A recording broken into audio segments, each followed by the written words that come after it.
Hello everyone. Today class number 40. Class number 40 for electrical machine 2. So in this class I will start the two-D action theory. So what is two-D action theory? Right. Two-D action theory is applicable on right point wise. First point. Two-D action theory is applicable on salient pole alternator. Two-D action theory is applicable on salient pole alternator. That means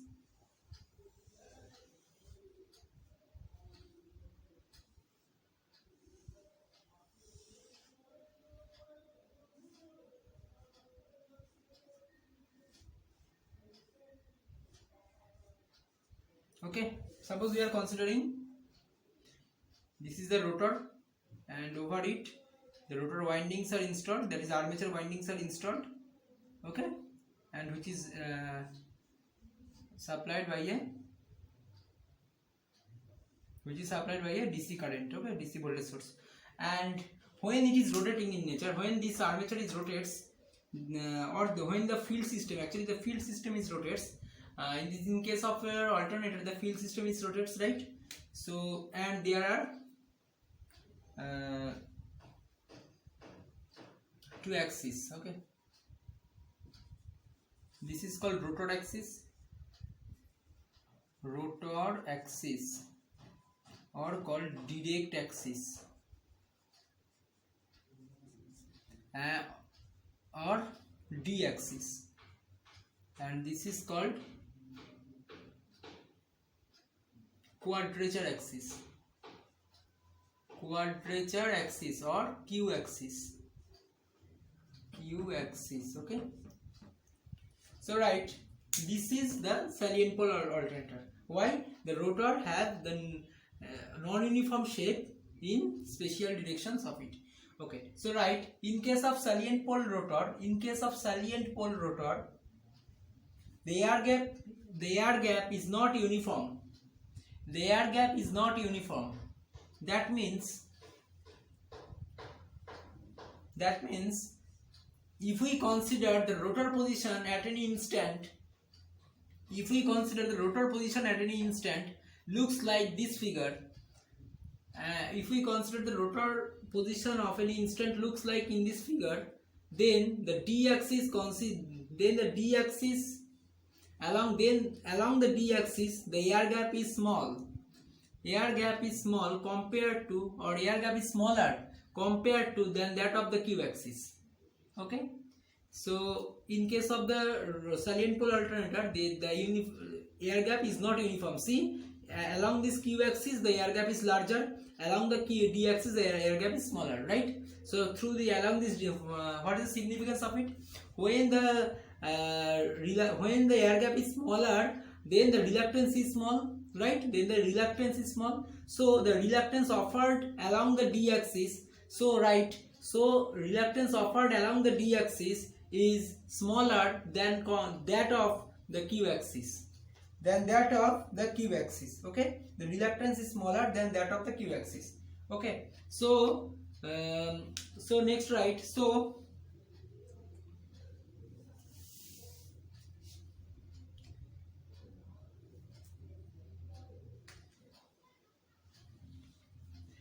armature flux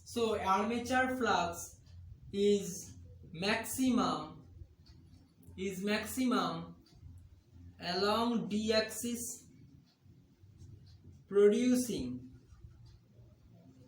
FAD MMF, okay, and phi A is minimum along Q axis, producing FAQ MMF, okay. So along this Q axis FAQ is produced and along this D axis FAD is produced, okay. So that means, right, depending on the internal power factor angle. So now I am considering the FA looks like, FA means what? FA is nothing but the phasor sum of FAD plus FAQ. So if we consider this is FAQ along the Q axis and this is FAD along the D axis, then your FA resultant one will be the phasor sum of it, right? The phasor sum of it. So this is your FA, okay? So FA is nothing but the resultant. FA is nothing but the resultant armature MMF with armature MMF of this D axis and Q axis, okay? So with and this FA, right? Thus the FA depends on the internal power factor angle phi. What is the internal power factor angle? The displacement from the Q axis to this FA. So if FAD is larger, then what happen? Then FA will be moved towards this FAD. Then this psi angle, internal power factor angle will be more compared to than this case. And if FAQ is larger, then what happen? At an instant FAQ is larger. When the FAQ will be larger? When this rotor will rotates and align to this region, okay? Then FAQ will be larger, and at that situation this FA will be have a tendency to move in this direction, okay? So this FA during this internal power factor angle, this FA magnitude of FA will be set, okay? So right, therefore to account the effect of armature reaction,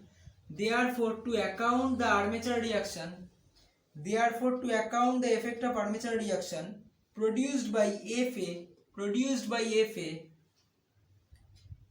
we have to choose two armature reactions.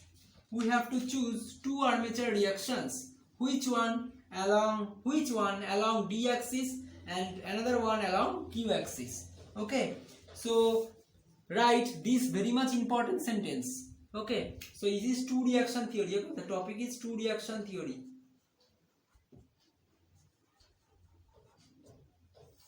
okay? So write any salient pole alternator has two axes of symmetry. Any salient pole alternator has two axes of symmetry, okay? This proposal was introduced by scientist Blondel, Blondel, okay, scientist Blondel, and this theory is known as two reaction theory. So and this theory is known as two reaction theory, right? According to this theory, this AFA can resolute or resolved into two parts or two components. First one is FAD and second one is FAD and second one is FAQ, okay, respectively. FAD is along D axis and FAQ is along Q axis, okay? FAQ along Q axis. Assume FD is produced by D axis by the armature current component ID. So now again I am assuming that FAD is produced by IAD current and FAQ is produced by armature current component IAQ. These are the armature current component, okay? Okay, so right, in a cylindrical alternator, the armature EMF EA equals to minus J IA XAR. So in an cylindrical rotor alternator, EA equals to minus J IA XAR. So similar to this equation, here we can set two EMFs. First one is EAD, which will be equals to minus IAD XAD, okay, and EAQ equals to minus J IAQ XAQ. Similar to that region, to that equation, we can set the EMF along D axis induced due to this MMF FAD. Due to this induced FAD,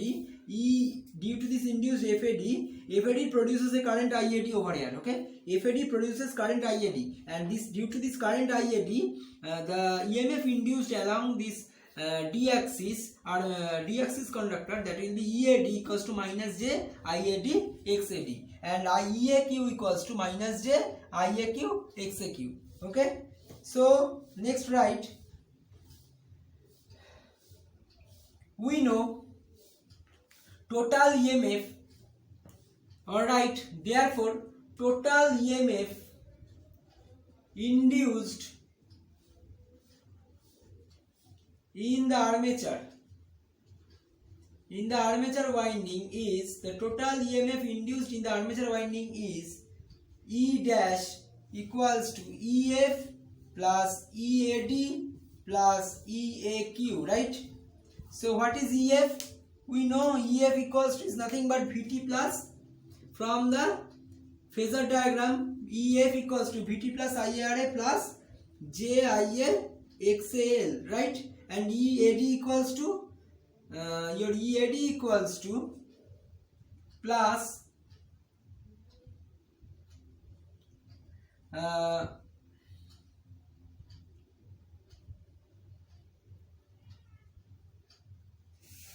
or actually E dash equals to this one. Okay, the total EMF induced inside the armature is equals to VT plus IARA plus IAXAL. Okay, so E dash equals to this one. So now you have to find so EF plus EAD plus EAQ equals to VT plus IARA. Actually from this two reaction theory concept, we can set E dash equals to EF, whatever the EMF is induced in previous case, just two terms we have to add it to it, that is EAD and EAQ. Okay, so this EAD and EAQ is nothing but is due to the armature reaction induced along the D axis and Q axis respectively. Okay, and previously we know the EMF induced at the armature winding exactly equals to VT plus IARA plus JIAXAL.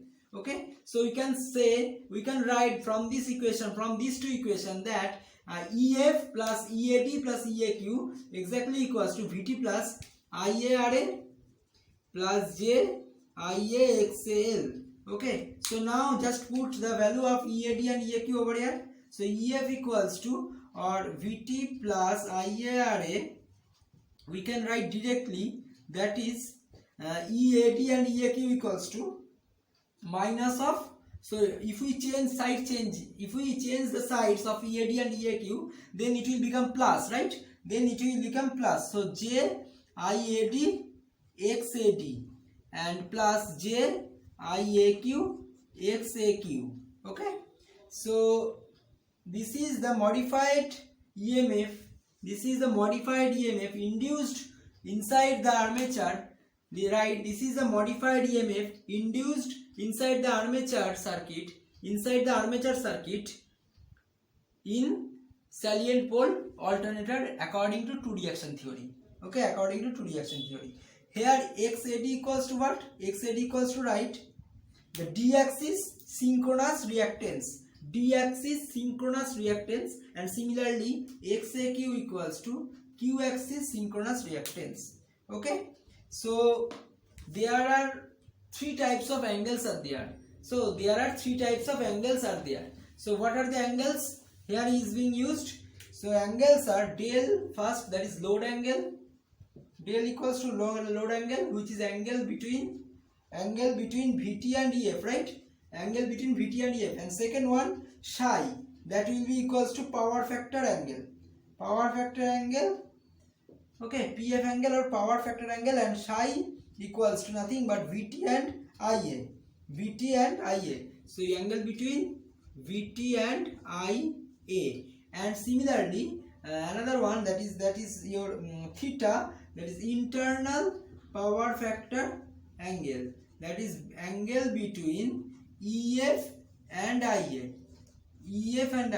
Okay, So there are three types of angles are there. So we have to find these angles in terms of your phasor diagram, from the phasor diagram.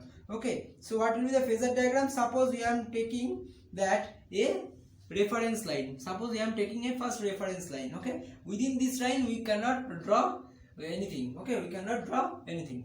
Okay, so first with this reference line, VT will be lagging some angle. VT will be lagging by some angle, and IA is also lagging behind the VT by angle psi, because the VT and IA in between these two angles is called power factor angle, which will be equals to psi. Okay, see, from this concept we can draw it. Okay, so now what will be the equation? Equation was EF equals to your equation was VT plus IARA plus JIAX, VT plus IARA plus JIDXAD, IADXAD plus JIAQXAQ, right? So these equations actually okay, so one thing you have to recall again, that the equation was EF equals to what?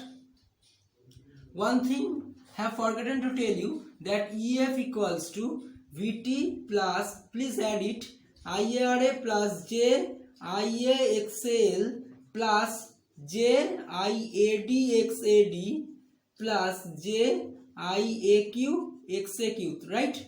So again please add it. I have forgotten it to tell you that IA can be resolved into two parts, that is IAD and IAQ, right? So this IAXAL part can resolve into two parts, IADXAL plus IAQXAL, okay, plus JIADXAD plus JIAQXAQ, okay. So now VT plus IARA plus, if we take it common, that is JIAD, then what happened? XAL plus XAD, right? So if we take it common, XAD and XAD from these two terminal, from these two terms, that is XAL plus XAD you have to take in common, and similarly JIAQ also XAL plus XAQ, okay. So VT plus IARA plus JIADXD plus JIAQXQ, okay. So this XD and XQ are the synchronous reactance along D axis and Q axis respectively, okay. So from this is the ultimate equation for the EMF equation for a salient pole alternator, okay. So now you have to draw it, or draw its phasor diagram over here, okay. So VT should be added with IARA, so VT should be added with IARA, okay, and JXAD XD, so which is nothing but along D axis. So this is the D axis, so you have to draw it. So this is the reference axis is D axis, okay. Now I am mentioning that the reference axis, whatever I have written here, so it will be the D axis, okay. So this length is your JIADXD, and JIQXQ, again it will be towards the Q axis, right? This is the Q axis, so here we take it as Q axis. So this is along D axis, in the reference axis is D axis, and the quadrature axis is perpendicular on this D axis, okay. So this is your JIAQXQ, okay. So this one is from this region, from 0 to A, B, C, D, E, okay. So 0 to E length is nothing but your EF, right? So 0 to E length is nothing but your EF phasor, okay. So from this triangle, or from this phasor diagram, can we write, this is the phi, and del equals to VT and EF. So this is your del, and theta equals to EF and IA. This is your, this angle is theta, okay. So there are three types of angles are there, okay. So you have to remember the equation, or you have to remember the equations for these three angles, okay. So it is clear to you, right? So now I have to write the equations for these corresponding three types of angles used in here. Okay, so write write theta equals to tan inverse Vt sin psi plus Ia x cube or Ia x cube divided by Vt cos psi plus Ia Ra. Okay, and del equals to tan inverse I cube or Ia xa cube or x cube cos phi Ia x cube cos phi divided by Vt plus Ia x cube sin phi, and theta del, and one more angles are required, that is your del theta and psi, right?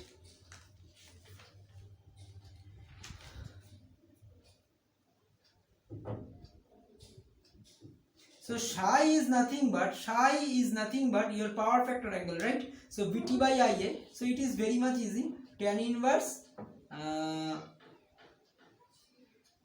So actually from this power triangle, so if we consider the power factor angle psi, so it is nothing but your Ia Ra by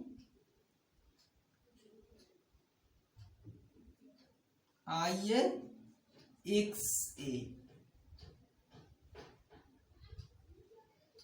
Okay, so Ia cancel out, so tan inverse Ra by xa. Okay, so these three equations you have to remember to solve the numericals according to this two reaction theory. So according to this two reaction theory, this basics are required for you. Okay, so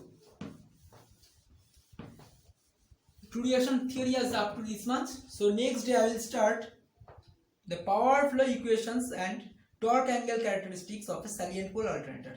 So power flow equation and the torque angle characteristics of a salient pole alternator. Okay, so today's class up to this much. Okay, thank you.